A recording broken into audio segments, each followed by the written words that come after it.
Elevator systems. Bowen family systems theory in brief for a life of learning. Welcome to Elevator Systems, the podcast that looks at Bowen family systems theory ideas in brief and understandable ways. Today we are discussing retirement, and Katie and I are very pleased to have Kathleen Kerr joining us today. Welcome, Kathy. Thank you. Good to be here. Kathy is a clinical nurse specialist and started her private practice in 1975.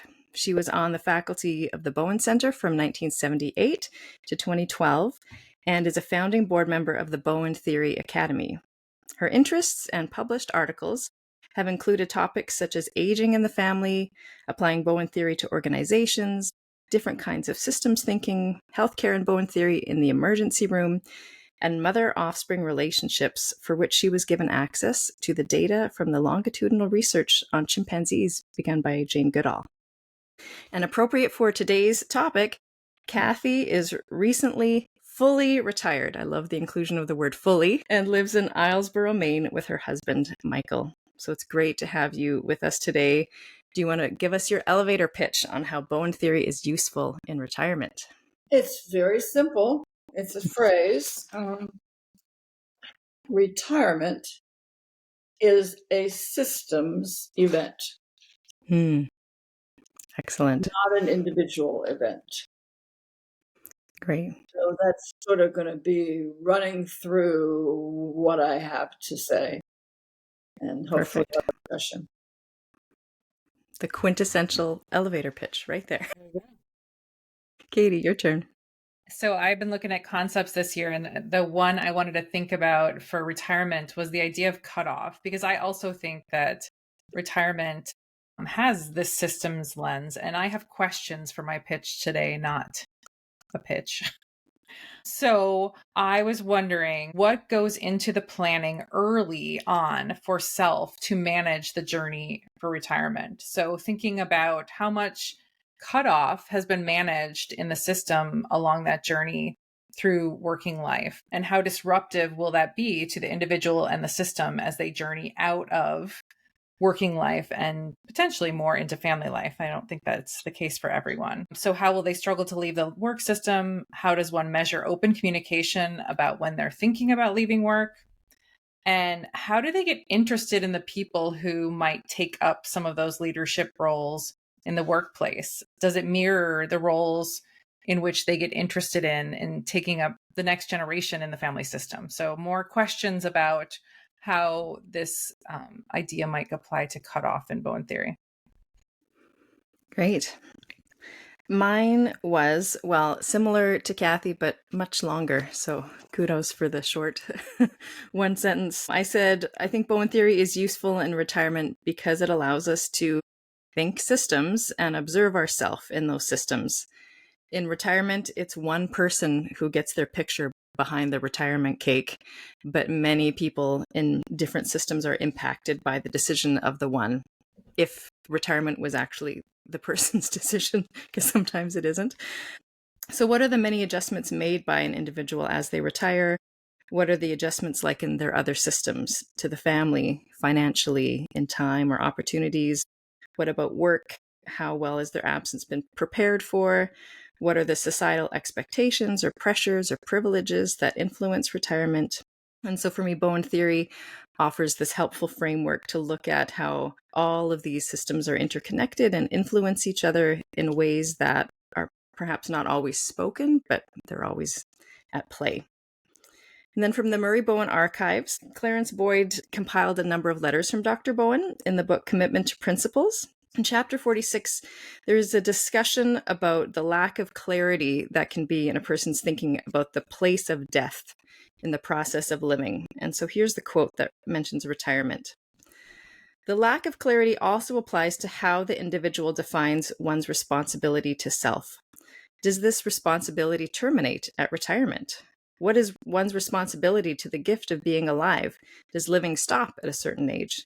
Does one become resigned to life? Will the increasing ailments define self? When does one stop learning? When does one stop being open to the environment? Can one maintain an aesthetic connection to the environment? When does one stop giving something back? Answers to these questions are usually implicit, but can be observed as well as the emotional consequences of the answers.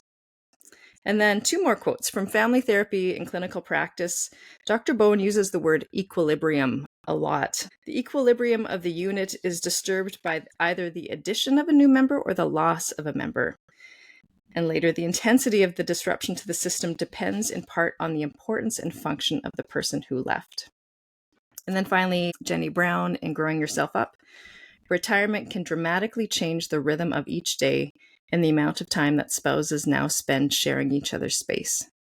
Any phase of life that changes the predictable pattern of contact in relationships provides an excellent opportunity to work on being more of a real self. As older age strips away contact with some of the relationships that have helped us feel more secure, we have the chance to build more surety from the inside out. There, 6 pitches. What do you notice? Yeah. I was thinking as you talked, this sort of goes along with your comments, Katie, that what the individual expects in their retirement, but also what the spouse or partner expects. And how many times does one individual retire expecting their spouse will then be free to go do whatever they want them to do, or vice versa? You have a spouse or a partner of a very very involved worker who has been very little available, and then it's like, oh, finally he or she is going to be mine. And one of the most interesting examples I saw in that was a colleague many years ago when her father, who had been very preoccupied academic, finally retired and wasn't available. His wife developed dementia as it settled in on her that this was not going to be any different than it had ever been. Anyway, those are some random thoughts. What did you notice, Katie?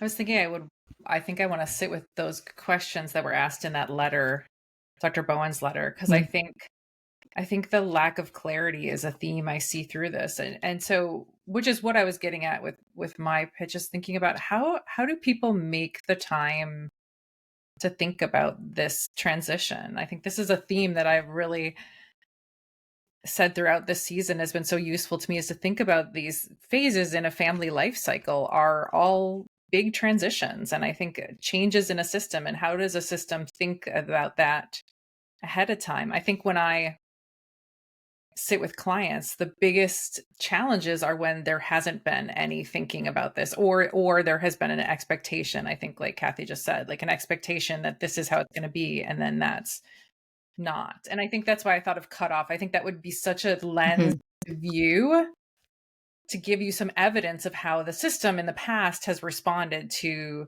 some of these phase changes in a life.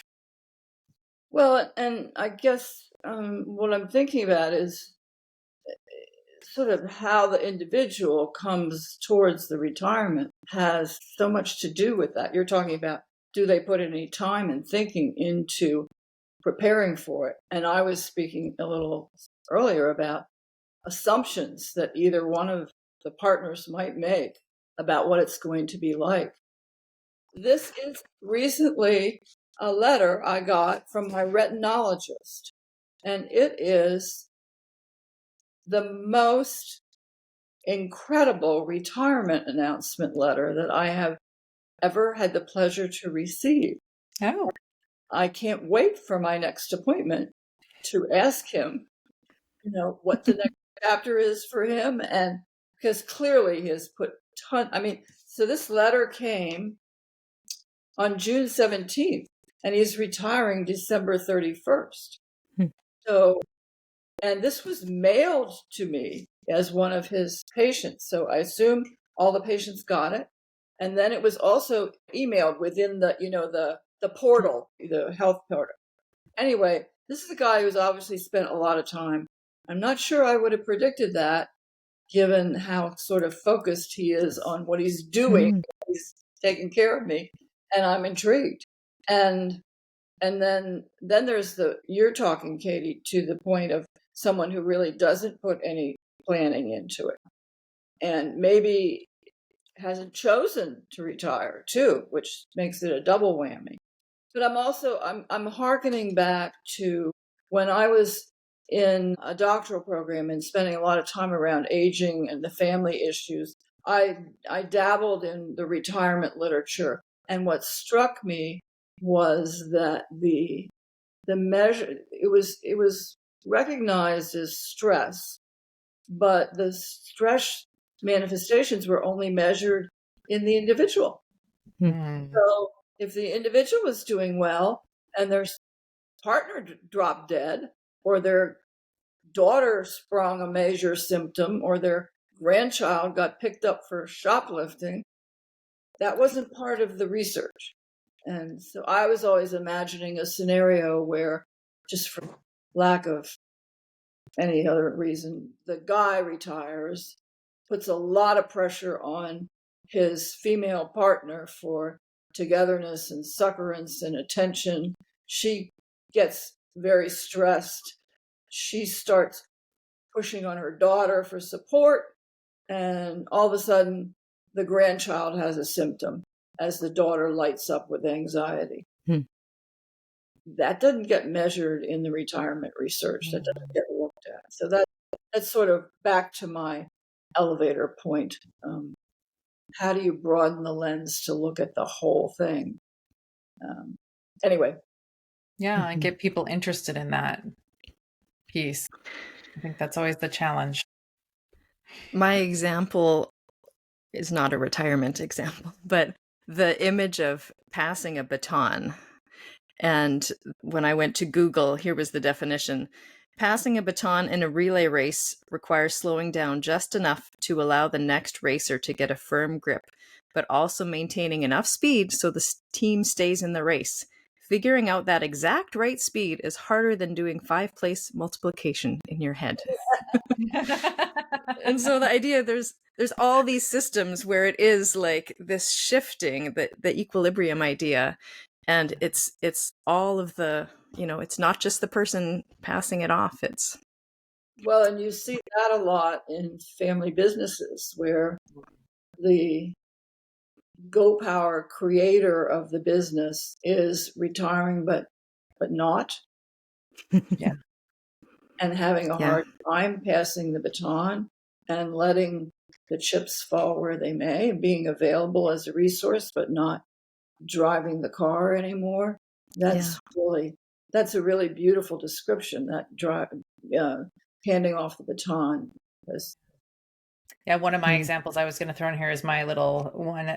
Media was the show Succession. It just kind of highlights, Kathleen, you just did a really good job of summarizing that idea, that show was literally about what happens when the founder, the head of the family, is just not clear, not willing, sends kind of mixed messages on how they want to transition this company, if they want to transition a company. So I think that's a show to watch with the view of the impact on the whole system, both the work system and the family system. I mean, that's a family business. I was curious, as I was thinking of Dixie's example, if there would be a parallel if a leader retired from an organization that wasn't a family business. Would that leader's functioning mirror kind of the response in the family system and in the work system? Like, would there be the same kind of symptoms that might pop up as that leader kind of moved from being in the work system to the family system? I don't know if that question makes any sense.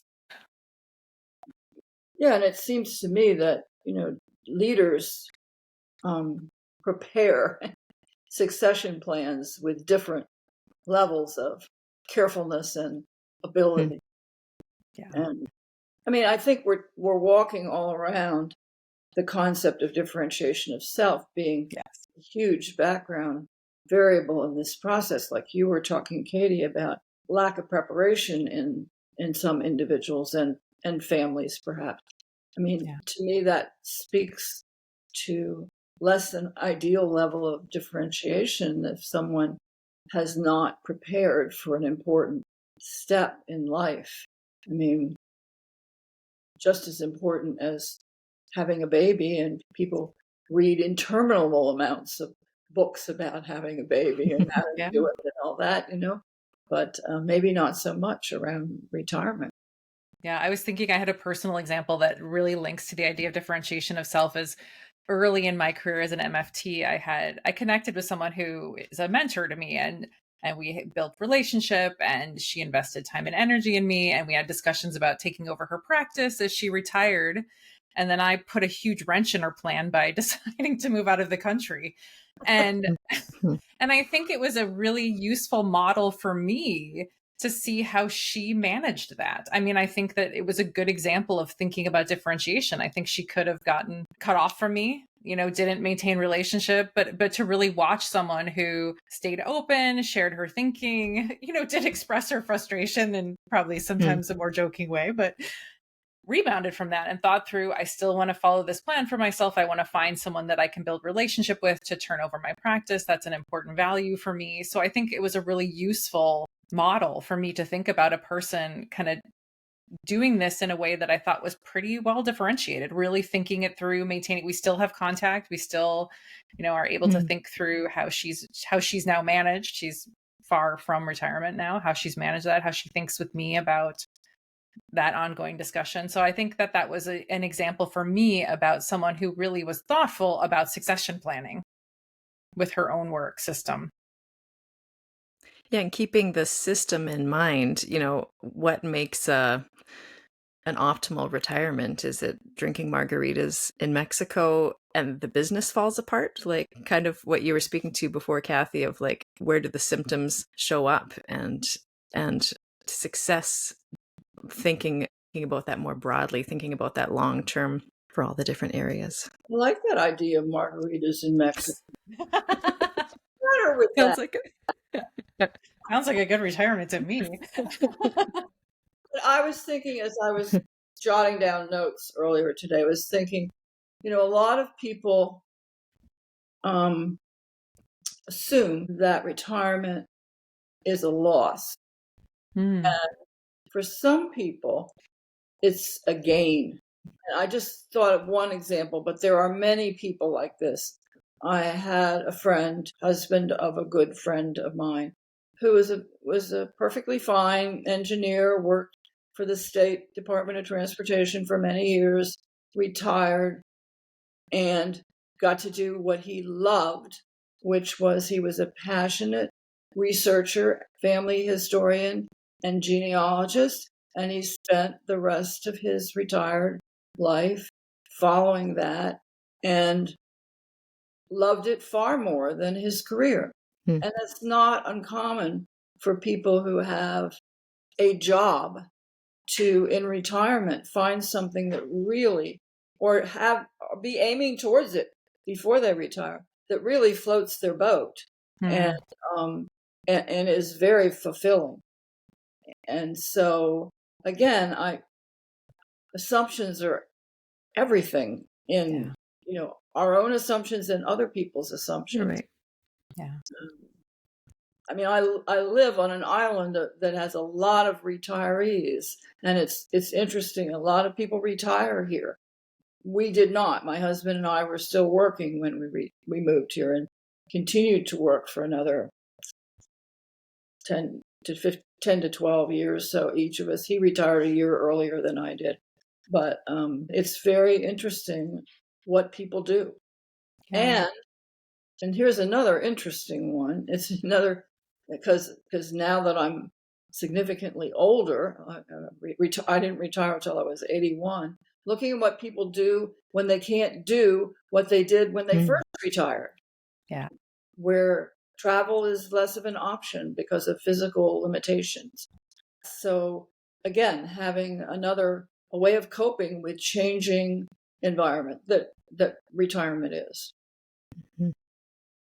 Yeah, I think, that gets at, I was thinking of Dan Paparow's measures on his assessment guide, the adaptability of a family. I think that's what you just talked about, how kind of even retirement has its phases that a system would go through, and how I think I sit with some people who will retire, and an expectation of their children is that they will then become childcare childminders, for the next generation, and how the system thinks through that, and how the person defines themselves on what they're willing or not willing to do in that process. So really these constant questions that a system is being faced with to how do they adapt to this? That's another great one, Katie. How much if a couple has children, how much do the children expect that the parents will be basically child and grandchild focused, and even to the point of moving where they live, which a lot of people do. Yes. In retirement. Move, Yeah. follow their children. I have a cousin who he and his wife followed their children from they were well established in their retirement in New Mexico, and they followed their daughter and granddaughter to South Dakota, and they've been in South Dakota for 20 years, and now the daughter and granddaughter have moved to Mississippi. And What do they do? I was just with them last week, and my cousin-in-law, the wife, said, "Never follow your children." I said, "Well, have you considered following them again?" No, we're staying. We have community. We have, but yeah. Yeah. I live in a city where there's I think that there's a long history where some families would have multi-generational households. So the expectations that the grandparents live in the household and help support. And I've had conversations with people in my generation who will talk about their parents aren't interested in that. And so a huge difference where they went into parenthood really having this model of lots of in-home support, and then that not being available to them, and managing through that challenge in that family. It's a big conflict. Well, and at the other extreme, just was listening to a case presentation this morning in a meeting of a grandparent who ends up raising her grandchildren and has no retirement. Right. Plugging the holes in the family functioning with their own life, and it's a godsend to the grandchildren, but it certainly changes the grandparents' retirement plan. Yeah. Right. Yeah. My mother-in-law always jokes that she followed the son that lived in the better climate, because they did follow. They followed my husband's brother, who literally lives in a town where summer is in the name of the town. And meanwhile, our family has just traveled across the frigid prairies of but they made that choice like with family in mind, but also themselves. And I think that's I guess differentiation is I'm not just following this kid, but I'm following out of my own ideas and interests. And one of the things I figured I really wanted to pick your brain about, Kathy, while you were here is just if you had any thinking on the transition. I don't know if this is exactly retirement, but the transition of leadership within a family, and how one generation can be thoughtful about how leadership is passed on in a family system. Boy, that's a big one, because as people age, they're naturally not, unless they're like totally functional until they cork, they are not going to be able to function in the leadership as they used to. And can they accept that? One of the commonplace examples is who hosts the holiday dinners. That's and can that transition happen smoothly and graciously, or is it a big problem? Yeah. But the other is the degree to which the younger generation can let the older generation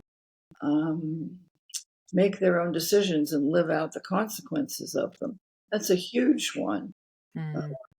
And nervousness of the younger generation about the older generation can really make things very difficult for the older generation.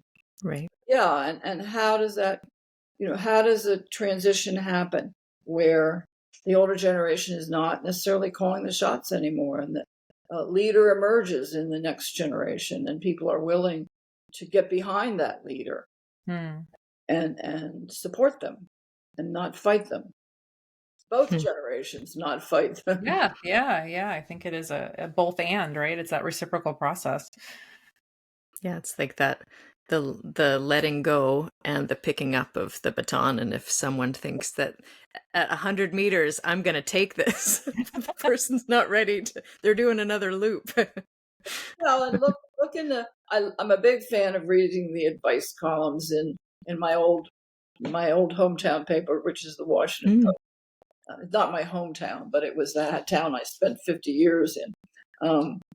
And how often the simple thing that you're bringing up, Katie, of the transition of leadership, but it plays out a lot around these holiday gatherings and vacation, and who's in charge of the vacation planning, and where is it going to happen, and who's going to set up the schedule, and yada, yada, yada. Yes. And constantly folks getting into conundrums and writing in. They can't get themselves out of the box to solve it. Yeah, it's so true. It's so true. Yeah, use the driver's seat analogy, I think, at the start, Kathy, which is always a good image. Well, it's a balancing act. How does the older generation stay as much in charge of their own lives as they can be, and make their own decisions, and not, as long as they're not irresponsible, and yet at the same time pass on, the mantle to the next generation. There are incursions on both sides. The older generation is telling the younger generation how to do it as rapidly as the younger generation is telling the older generation how right. Yeah. And I think this is a really interesting time to watch this topic, right? Isn't there a statistic that the boomers retiring is like the largest transition of the workforce in recent history? And I think, watching, I mean, you could just turn on the news today and watch how people are more or less anxiously making space for the next generation, and how lots of places to watch this in action. Well, and as a society, we're changing. The age for Social Security is going up steadily. So people are working longer and not vacating places for the next generation as rapidly as they might have. And we're reevaluating. We need workers, and we're reevaluating whether seniors are good employees or not. And there's just a lot of transition going on at a societal level on this stuff. I haven't read the articles, but I've seen a couple headlines recently, and I should have delved into the articles that implied that as a generation that baby boomers were sort of creating problems for their kids. I don't know what that's about, but I should have gone back and read them for today. Well, I could say I've heard lots of stories about the challenge of how baby boomers might have been doing this differently than previous generations, or, in a workforce not necessarily wanting to let go of the baton and maybe clinging to it quite tightly. Well, I was wondering, is there more variation in even just maybe retirement age because of, people are living longer, but also there's lots of maybe opportunities or financial affluence where someone could retire at maybe even before 55, or you could work till 85. And how does that, how does that impact all the systems when there isn't that 65 is the age and it's all mapped out? Well, in the States now, I don't know, but the entry level for collecting Social Security has been going up. It goes up steadily. Each year it goes up a little bit, and usually by a half a year at a time, I think. I'm not sure where it is right now, but it's up, say, from when I started to collect Social Security. Right. And it will continue because of the dearth of money in the Social Security fund. Yeah. But Well, and I think people are living longer, right? So there's this reality where the family resources need to extend significantly beyond where they might have had to extend in retirement before. I think if you say you retire at 55 and you live to 80, I mean, that's a whole other chunk of life that you're thinking through. well, and retirement in broad terms, is a 20th century concept. Yeah. Right. 18th century people didn't retire.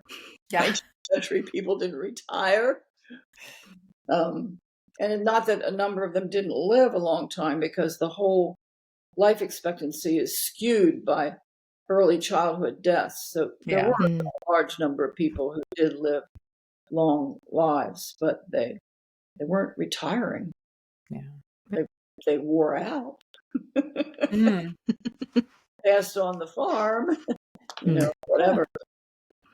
But even that is just a different thinking, right? Like that what goes into a family who has a different history about that.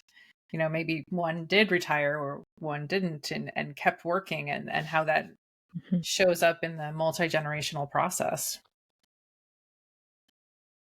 Yeah, that was my takeaway, which I think when I looked back at how these episodes are coming out, I think I have the same takeaway as I did for the previous episode, even though we recorded it like a month ago, is just looking at those previous generations and what happened around retirement, what were the unique challenges in the family and society, the economic realities. And it kind of lives in our bones, even if we don't always, are thoughtful about it. So I thought that's a useful thing to think about.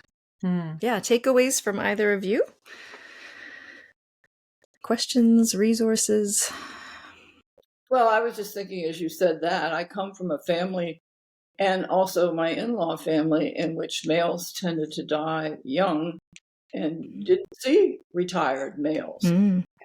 So my oldest brother-in-law was probably the first retired guy that I got to know. My two older brother-in-laws, and then my husband. But other than that, nope. Yeah. So not many models of it. Yeah. Right. So that colors a person's experience. So the family history colors people's experience of retirement. I guess that's one. Expectations and experience of retirement. Yeah.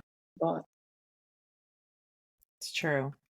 My takeaway was going to come back to where I started with thinking about just taking people's thinking to the idea of cutoff. How open and connected are your relationships at work and home around the topic of retirement and succession planning? Do you get anxious about the idea of leaving a role or moving into a different one? Is that an opportunity for you to do some work on differentiation? And just, I think like you, Dixie, I often say, I think this is a useful place to have some conversation and do some thinking. With a marital spouse, I mean, all the memes I feel like you see, or all the jokes, all the bits, the comedy bits are around that spouse that comes home and just makes life really hard when they retire. So maybe that can be an entry to having some funny conversations about, hey, what are you thinking about? well, that goes back to your original point, Katie, that the degree to which a person has sort of left the family as not a focus and really focused primarily on work is going to come up and hit them as they retire and force paying attention to that mode, so to speak. Yeah. Right. Yeah. Right. Good. Well, thank you so much for being here today, Kathy. Good to be here, as they say on the news. making time in your retirement. Yes. Yeah. It's going to do what I want to do the rest of the day. Forcing you out. Yeah. So it's been great to hear your perspective from, your many years of thinking theory. And so I hope the people who've tuned in today have taken away some of their own ideas and thoughts as you go out into your relationships. This podcast is produced by Living Systems, a nonprofit organization in Vancouver offering counseling and training programs in Bowen family systems theory across Canada.